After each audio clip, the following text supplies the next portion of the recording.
Hey there, hunters. Welcome back to the Gunners Guild. The bow weapon trailer for Wilds is out now, so that completes our set of weapons, so we can finally do this final breakdown video. So the whole trailer is playing out here with some of the notes I had made, so you can go ahead and watch that as I kind of briefly talk about bow. Now, personally, I wasn't a huge fan of Sunbreak's bow. It did all the damage and was basically just standing there spamming bolt dash to parry every single attack and never stop dealing damage. So positioning kind of went out the window for the most part, and in general, it just felt like a really silly ranged weapon because to me it just kind of felt like playing dual blades or something. And I didn't like that they made dash juice kept at 50% stamina reduction, but then they introduced enough skills to basically make you have infinite stamina all the time anyway, so the stamina management portion that we kind of had in World was basically gone as well. But in this trailer, we're not going to see any of like stamina usage of anything, so it's going to be kind of hard to tell where bow's actually going to land, because it also doesn't seem very fast like it does in Sunbreak. But after looking at like the Sword and Shield video, I'm fairly certain that the showcase is not a hunter playing at full speed. Like, I'm sure they're holding back attacks and waiting for animations to completely finish to show them off and all that such. So between the actual speed of bow and the stamina management to do things, it's going to be hard to gauge how effective it's actually going to be. We're going to have to actually get our hands on it. But anyway, with that out of the way, with the video's done, let's get into breaking down all the little things and let me share my thoughts on them. So to start, in this very first clip in the few frames here, the hunter is in a crouch state, charging. Kind of like holding a dragon pierce or something. Maybe it's volley shot. I don't know. But we don't know what it is, and the hunter just seemingly gets up without firing. But anyway, we don't know what this is, and it dropped the charge back to 0 when you got up, so you kind of like canceled it essentially. But then the hunter proceeds to do the combo from World, where you go from using rapid to spread and then finish with the spread. And this was all uncharged. It did not escalate charging while shooting, which is interesting. The first spread was a quick shot. Basically, it's just a 3-shot spread that you typically do when you have no charge. And then it finishes with a 4-shot spread. And I don't understand the charging in Wilds. It's just going to be more confusing later on. But I wanted to point out that bows seem to be using the World style of shot patterns rather than every other Monster Hunter game where you have a specific shot on charge 1, 2, 3, and 4. These all looked like they were uncharged, and they all kind of did a very specific thing based on the input during the combo. Next, we have a power coatings demonstration. Personally, I don't like power coatings. I hope they're not 50% of your damage in Wilds, but also we see only 8 here as they're loaded in, and the ammo gauge under the reticle doesn't show any missing files, so the amount of power coatings we can use has to be a multiplier of 8. Maybe 80 this time around instead of like 50? Who knows? Also in this clip, we can see the hunter shoot rapid while escalating the rapid shots with every successful shot. So escalating shots is definitely a thing, which is why I'm wondering why the first clip didn't have any of that. That's kind of confusing. The rapid shot also didn't gain any additional arrows, it's just 1 arrow each time, so rapids may no longer, do like 2, 3, and 4 shots, which is going to be interesting for elemental bow if you only get 1 hit in. And then we have hold to charge, which is still a thing that nobody's going to use, but it's there. Who knows? Maybe you have to do it for spreads. And then we have the adept dodge here.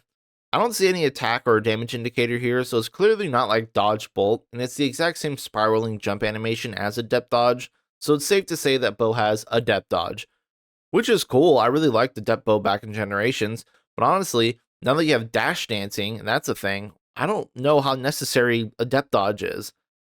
Now, as the hunter comes out of this adept dodge, they fire a charge spread shot, which is 5 arrows. Just want to point that out. So we've seen 3, 4, and 5 shot spreads. But this is also going to harken back to the original clip where it was 4 because it was uncharged. And why didn't that have any escalating charges after the quick shot or even after the initial rapid shot? I'm just going to keep going back to that. Now this next clip is dash dancing, which still provides us a charge on use, but as we'll see, not all the time. Also, during this dash dance, the hunter does a hop and shoots a 5-shot spread at the monster. Being that it was red charge, 5-shot spread makes sense. Now I assume this is for mount damage buildup, but I find this whole animation super weird, because if that's the only thing it does, then I would have preferred like wall jump shots like World did, but with mount buildup instead. I don't know, I just don't really like this animation. It looks super forced, and I don't see a reason why a hunter would actually want to just randomly jump and shoot. So, I don't know, I just don't like it personally. Anyway, big ticket item here, tracer rounds. This looks like a multi-button press where you have to already be charging your shot, and then you activate the tracer round, which can also be charged. We see it go to orange here right before it's released. I'm unsure if that's going to determine how long it can stay in or how much damage the explosions will do, but it is something for sure. But rather than go and talk about the tracer some more, we got to talk about everything else going on in this clip. Now, after the tracer round goes out, the hunter does a dash dance, but this dash dance does not increase his charge level. Why? I have no idea. Likewise, these two spread shots do not increase the bow's charge level. They're not escalating with spreads, which is making me think that only rapids can escalate their shots, but who knows? And another thing in this dash dance is that the initial shot after coming out of the dash is a 3-shot spread, which would be, spreads on charge level 1s, but this isn't a sideways shot like all spreads are. So I don't know what that means. Is it a different bow? Do we actually have shot patterns? It's getting kind of confusing. Anyway, obviously the tracer round does make your arrows track to the tracer, which is kind of crazy, and I do expect this to be way overpowered for dunking monsters. We'll have to see about that. But moving back to these dash dances though, after the first set of arrows, the hunter dash dances again, and it does increase his charge level. Why this time? I don't understand this. So you could do one, not charge, do another, then it charge, but then on the original clip for dash dancing, it charged on the first one. I have no idea what's going on with these charge levels, and I hope someone else can explain or point out what's actually happening here. Anyway, moving on. Dragon Pierce, it's back. It does seem faster this time around, like it doesn't take as long to charge and shoot. And I suppose if a monster is going to go airborne while you have a tracer round in it, it's probably going to be better critical distance than your other shots, so using it as a ground-to-air missile seems like a good idea. Then we have the actual arc shot, which is fired entirely differently from that crouching position in the first clip, so again, not really sure what's going on there, a lot of confusion.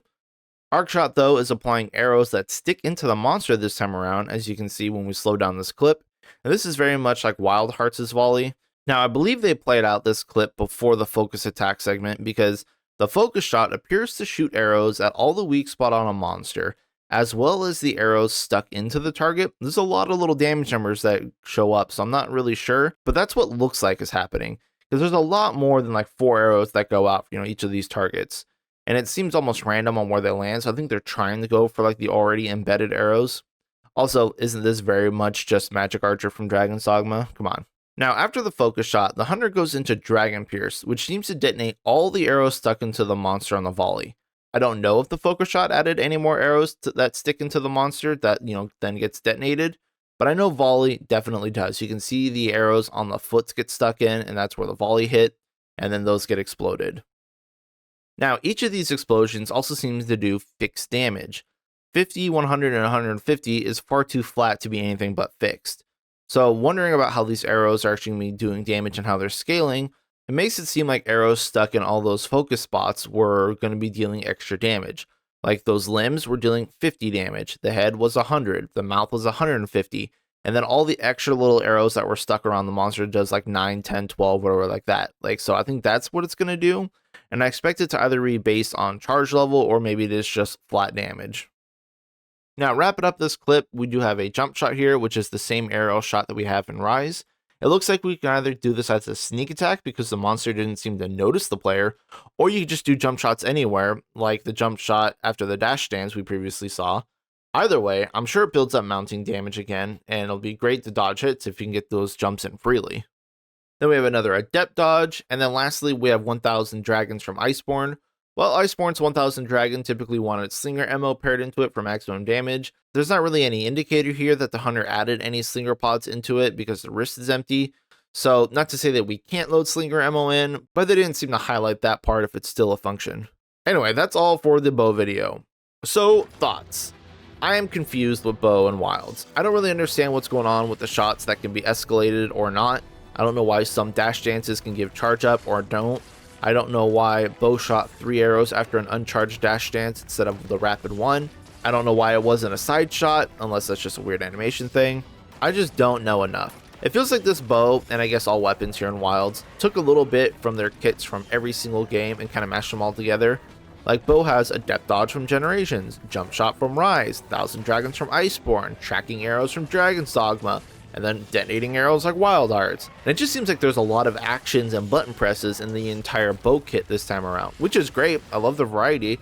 I just kind of wish I knew what the deal was with some of those actions, like, escalating charging. I want to know what power coats capacity are and what they do. I want to know why the hunter was crouch shotting at the beginning of the frames. I want to know how the shot patterns really work, because they seem like world, but then we have one inconsistency that throws it all out the window. So I don't know. I'm thoroughly confused. I really am. I need to know more. I want to play more. Someone buy me a TwitchCon ticket so I can go play there. But anyway, bow looks good. I don't like the fact that we have all this auto target stuff for bow. I think that's weird. I don't think it belongs in Monster Hunter. So I'm not a huge fan of that aspect. I hope it's not as dominant as it looks, because just being able to get Tracer around into, you know, dunks and chains and stuff, preventing monsters from fleeing, free trips, stuff like that, I think it's going to be silly. And yeah, I just don't really like it. But I'm going to play bow still, for sure. Have to. Anyway, that's going to be all for me. Thank you all for watching, and good luck out there, hunters.